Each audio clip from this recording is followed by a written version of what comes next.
Merci, Monsieur le Président. Ma question s'adresse au ministre Nicolas Hulot. Monsieur le ministre, je ne peux plus vous qualifier de ministre de la Transition écologique. Vous acceptez sans broncher que la sortie du glyphosate ne soit pas inscrite dans la loi, laissant les lobbies de la chimie continuer à diffuser leurs pesticides et décider de notre santé. Vous validez les projets de bétonnage généralisés, comme le grand contournement ouest de Strasbourg ou le projet Europa City, que votre collègue, le ministre Mézard, tente d'imposer sur 300 hectares de terres agricoles pour le plus grand bonheur du groupe Auchan. Vous regardez sans frémir se dessiner une programmation pluriannuelle de l'énergie où tout scénario de sortie du nucléaire a été gommé. Sans doute faites-vous confiance aux philanthropes d'EDF et d'Orano. Vous soutenez sans réserve le projet de poubelle nucléaire Cigéo à Bure, sur lequel l'Andra a déversé des millions d'euros de subventions pour acheter les consciences d'élus et le silence des habitants. 130 ans de suivi assuré pour cet enfer nucléaire, alors que les déchets radioactifs le sont pour des milliers d'années. Là encore, le lobby du nucléaire a su vous convaincre.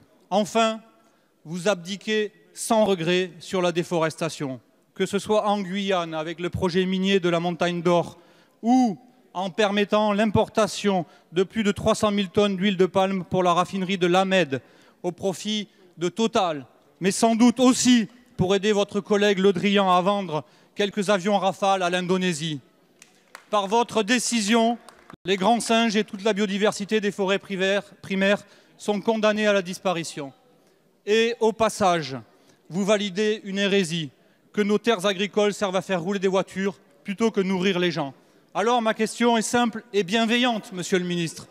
Prendrez-vous ombrage si à l'avenir je pose ces questions de transition écologique et d'environnement directement à Bayer, Vinci, Auchan, Orano, Dassault Aviation ou encore Total, qui sont les vrais décisionnaires? Je vous remercie. Merci, Monsieur le député. La parole est à Monsieur Nicolas Hulot, ministre d'État, ministre de la Transition écologique et solidaire.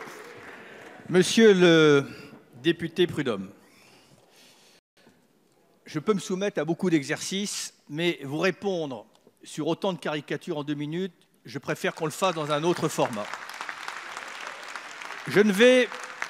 Et croyez-moi, l'autosatisfaction dans le domaine de l'écologie, ce n'est pas mon genre.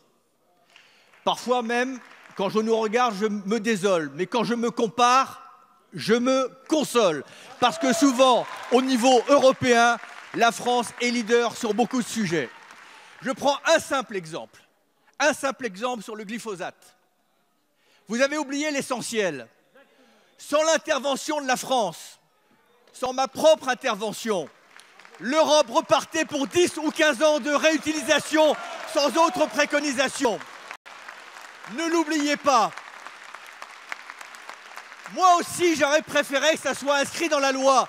Mais une seule chose compte, c'est que dans 3 ans, nous allons sortir du glyphosate.